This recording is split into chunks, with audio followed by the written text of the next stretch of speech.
माने 84 लाख योनियों में घूमता हुआ चक्कर लगाता है इन्हीं गलतियों के कारण। और मनुष्य इस गलती को महसूस नहीं करता है कि हम कितनी बड़ी गलती कर लेते हैं, उसको गलती नहीं समझता है। और उस गलती के कारण मनुष्य अपने रास्ते को भूल जाता है और मनुष्य का रास्ता भूल जाता है। कौन सा रास्ता लग लेता है? नीचे का रास्ता रख लेता है इन्हीं कारणों से। तो देखो बंधुओं,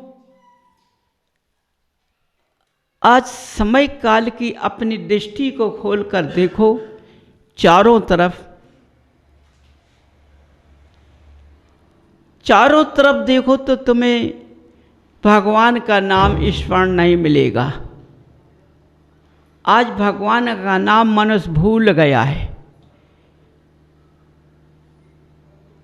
उसके अंदर किसका नाम आ गया है, वो किसको अपने अंदर विराजमान कर लेता है। आज चाहे ज्ञानी हो, चाहे त्यागी हो, चाहे वृत्ति हो, चाहे गृहस्थ का जीवन हो, सब एक रास्ते के हैं। समझो, अब मैं किसको ज्ञानी बोलूं, किसको गृहस्थ का जीवन बोलूं, किसको त्यागी वृत्ति बोलूं, मैं क्या कहूं? क्योंकि सब इस रास्ता के चलने वाले हैं, दूसरी रास्ता नहीं है। धर्म में तो कई रास्ते हैं, लेकिन आज का जो रास्ता एक सबका मिलकर है वो एक रास्ता है। हर एक के अंदर से एक ही आवाज़ है, दूसरी आवाज़ नहीं निकलती है। अंदर की भावना यही बोलती है, क्या? हाय हाय निकलती है सबके अंदर से। हाय का मतलब पैसा, इसके अलावा कुछ नहीं है। किसी जगह चले जाओ, धर्म में चले जाओ तो पैसे का नंबर लगता है। समझो, बिना उसके काम नहीं चलता है। कहीं भी चले जाओ तो देखो, अब मैं क्या कहूँ, इस भारत क्षेत्र के अंदर धर्म की सीमा कितनी है। समझो, इस धर्म की सीमा ना होने से मनुष्यों की मन की बुद्धि या अंदर की बुद्धि का प्रकाश अंधकार में आ रहा है, अंधकार की ओर जा रहा है। क्यों? वो रास्ता भूल गया है। उसको अपने जब पैर के नीचे अपना कुल खानदान नहीं दिखाई देता है तो उसको भगवान कैसे दिखाई दे जाएंगे? जब भगवान दिखाई नहीं देंगे तो उनके गुण कैसे दिखाई दे जाएंगे? जब उनके गुण दिखाई नहीं देंगे तो हम उनका क्या पूजन करेंगे? क्या उनकी हम भक्ति करेंगे? क्या उन पर हम सिद्धा करेंगे? इस सब मेरा छूट गया है। इसलिए हमारा सिद्धा आज कुगुरु कुदेव पर चला गया है। हर मनुष्य, हर ज्ञानी के ऊपर तंत्र मंत्र का टोटका चला गया है। समझो, देखो, जो विद्याधारी राजा होते थे वो विद्याओं के बल से अपना विमान तैयार करके चलते थे, लेकिन भूम गोचरी मनुष्यों को जीतना मुश्किल पड़ जाता था। भूम गोचरी मनुष्य तपस्या का धारी होता है, तप का धारी होता है, और जो तप का धारी होता है उस पर कोई विद्या नहीं चलती है। समझो, आज भर क्षेत्र के अंदर अब न उतने ज्ञानी विद्याधरी हैं, न उतनी विद्याओं को जानने वाले हैं, छोट मोट विद्या के धारी हैं। कोई उतना विद्या का धारी नहीं है अब। क्यों? क्योंकि आज के घूम गोपची मनुष्य जो हैं वो न तप को जानते हैं, न वो भगवान को जानते हैं, न भगवान के गुणों को जानते हैं, न भगवान के रास्तों को जानते हैं। वो तो अपना रास्ता नापते चलते हैं। इसलिए बंधुओं, तुम इस भरत भूमि पर तुमने जो जन्म लिया है तो तुम्हें देवाधन देव मिले हुए हैं, जिनवाणी माँ मिली हुई है। यदि तुम इनके रास्ते पर होते ना आज तो ऐसे दर दर के भटकते नहीं फिरते तुम। समझो, देखो, एक माँ जन्म देती है, एक माँ पालती है, एक माँ रास्ते पर लगाती है, एक माँ तुम्हारे रास्ता के आपके शरीर का वजन को सहती है, उत्पात को सहती है। समझिए, एक ही माँ होती है जो तुम्हें मोक्ष के रास्ते को ले जाती है। समझिए, लेकिन आज की जन्म देनी माँ अपने बच्चे को रास्ते पर नहीं लगाती है। जन्म तो देती है लेकिन वह स्वयं रास्ता भूल गई है, तो इसलिए बच्चे को क्या रास्ते पर लगाएगी? वह स्वयं को भूल गई है, वो अपनी पति की सेवा को भूल गई है, अपने सास की सेवा को भूल गई है, अपने ससुर की सेवा को भूल गई है, अपने परिवार की सेवा को भूल गई है, तो बच्चों को क्या रास्ते पर लगाएगी? समझो, आज जितने ज्ञानी पुरुष होते हैं, पढ़ने वाले होते हैं, समझो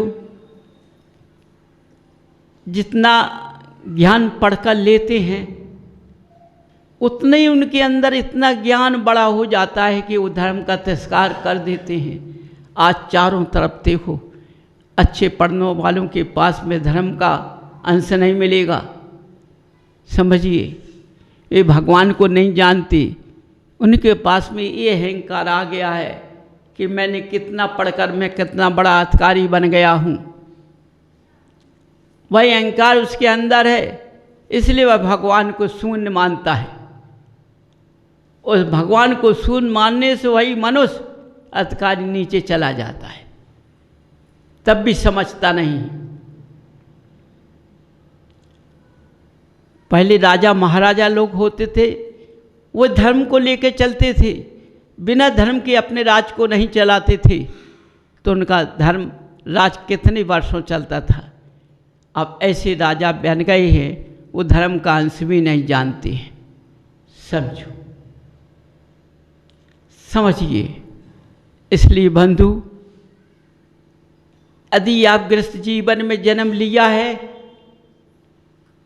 तो अपनी पहचान के लिए सबसे बड़े पहले अपने कुल की पहचान की जाती है, उसमें धर्म के अंश डाले जाते हैं। जब तुम्हारे अंदर धर्म के अंश डलेंगे, उस धर्म के अंश से तुम सबको पहचान लोगे कि मेरी माँ है, पिता है, भाई हैं, बंधु हैं, परिवार के हैं, रिश्ते हैं, नाते हैं, सब पहचान हो जाती है। समझिए,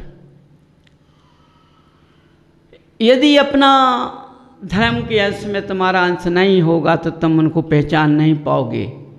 तुम पढ़ने वालों के पास देखना, जितने पुत्र पढ़कर आते हैं बड़े बड़े व्यक्तियों के, तो उनसे पूछा जाए तो वे अपने पिता को एक गिलास पानी नहीं पिला कर देते हैं। जानते नहीं है पानी पिलाना अपने पिता का, क्योंकि उन्होंने जो पढ़ाई की है वो धर्म की नहीं की है, धर्म का अंश नहीं डला है। धर्म का अंश बचपन से डलता है, बिना बचपन के धर्म नहीं होता है। इसलिए जब पढ़ते हैं तो उसमें रिश्ते गोते नहीं बताए जाते हैं, पढ़ाया जाता है। उस चक्रवृद्धि से ही ज्ञान होता है कि अब ये मेरे पिता हैं, ये मेरे भाई हैं, ये बहन है। इन सूत्रों से पता चल जाता है, सूत्रों से ज्ञान लगाया जाता है। लेकिन मनुष्य उतना ज्ञानी नहीं है, वह सूत्रों से पता लगा ले। विज्ञान तो भगवान को खो चुका है, वो तो आज चंद्रमा सूर्य पे पहुंच रहा है। सोचो, इतना विज्ञान आगे पहुंच गया है, वो सूर्य चंद्रमा पर पहुंच रहा है। जब सूर्य की गर्मी इस भरत भूमि पर सहन नहीं पाते हो तो तुम सूर्य में कैसे पहुंच जाओगे? तुम चंद्रमा का ठंडक यहाँ नहीं सहन पाते तो चंद्रमा के पास कैसे पहुंच जाओगे? लेकिन विज्ञान पहुंचता है, मनुष्य कहते हैं। अब सोचो, तो वो विज्ञान चंद्रमा को क्या मानेगा, सूर्य को क्या मानेगा? वो तो सूर्य से बड़ा बन गया, चंद्रमा से बड़ा बन गया। समझिए, ये तो अपने सूत्र, ज्ञान के सूत्र से होता है। ये सारे जैन धर्म के अंदर जितने सूत्र हैं, उन सूत्रों से साइंस बनी हुई है। समझो, जैन धर्म की बिना सूत्र के कोई विज्ञान नहीं बना है। एक एक शब्द यदि पकड़ा जाए जैन शास्त्र का, उससे सारे अणु पैदा होते हैं। यदि तुम्हारे मुंह से अणु निकलता है, माने वाणी निकलती है, तो वो भी पकड़ जाती है। वो कहाँ तक जाती है? जो वाणी निकलती है ये आकाश में घूम जाती है, और आकाश में ये परमाणु के द्वारा पकड़ जाती है।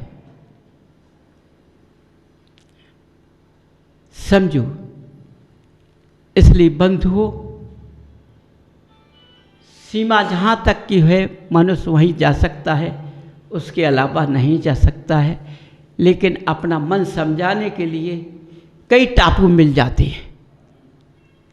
मध्य में कई टापू हैं, उन टापू पे अपने घूम घाम के चंद्रमा का पता लगा के, सूर्य का पता लगा के आएंगे। अब उनने देखा तो नहीं सूर्य कैसा है, चमकता है, रोशनी दिखाई देती है, लेकिन यदि सूर्य पर पहुंचेंगे तो हो सकता है कि हम बचेंगे कि नहीं बचेंगे। कितना तेज होता है, समझो। या उनकी गर्मी, उसकी लौ से गर्मी यहाँ सहन नहीं कर पाते तो वहाँ सहन कर पाओगे?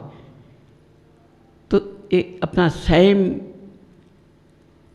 अपना ध्यान लगाइए, ज्ञान लगाइए कि विज्ञान मानते ही विज्ञान है, लेकिन भगवान से बड़ा विज्ञान नहीं होता है। समझो, विज्ञान से कोई बड़ा विज्ञान नहीं है। इसलिए बंधुओं, अपना हर बात का ध्यान लगाइए कि हमने जो जन्म लिया है किस लिए लिया है। मनुष्य गति में जो जन्म मिला है में किस लिए मिला है? ये चक्कर लगाने के लिए नहीं मिला है, ये इसलिए मिला है कि अपने आयु कर्म पूर्ण करो और हम लौटकर वापस ना आए। इसलिए इस रास्ते को स्थान मिला है, और स्थान से हम भक्ति और तपस्या करेंगे तो हमारा जीव लौटकर नहीं आएगा। समझो, लेकिन मनुष्य करता है, प्रयास करता है, चलता भी है, लेकिन बीच के रास्ते में जितने कंकर पत्थर पड़े हुए उनमें भूल जाता है। समझो, उनमें भूल जाता है। अब जैसे हमारी किसी से बुराई हो गई है और हम जिनालय आ रहे हैं, शरीर को तपाने के लिए